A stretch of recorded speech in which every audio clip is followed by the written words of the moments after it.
you obviously have become a good listener. How did you learn how to listen? So here's another story. A couple things. So it's my third hotel job.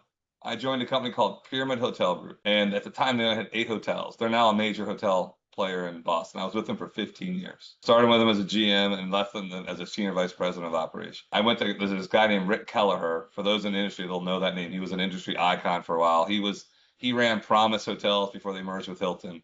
Anyway, he was the CEO of this company. So they had started this small advisory company. It was actually called Pyramid Advisors. And I just told you I never really get nervous.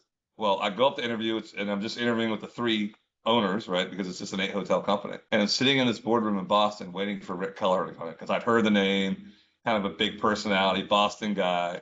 And I found myself feeling a little nervous because it's like, you know, the meeting was supposed to start 10 minutes ago. I'm just sitting there waiting. All of a sudden he walks in, sits down, kind of in a gruff, I'm not here to interview you. I'm here to talk to you. Okay.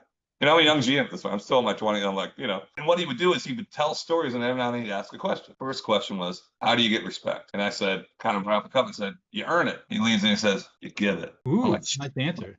I'm like, shit, that's right. That's a better answer. And then he said, why did God give you 2 ears and 1 mouth? I'm like, shit, what is this? Like, you probably know this one, right? I know it now. I didn't know at the time. And I'm like, I think I said, I don't know, which is Right. probably Listen before opening your mouth. Right. Yeah. He said, well, you should listen at least twice as much as you talk. And I found myself, and that was probably very early in my career, but I listened to a lot of what he said. And what I found myself saying is, I learned so much more in this interview just from listening to him, a guy who had been doing it for 40 or 50 years, than what I ever would have done him just talking about myself and, I did this and I did this. So I've kind of learned throughout the years that, if I go into a room as the CEO of Remington and I start talking, I've already screwed up.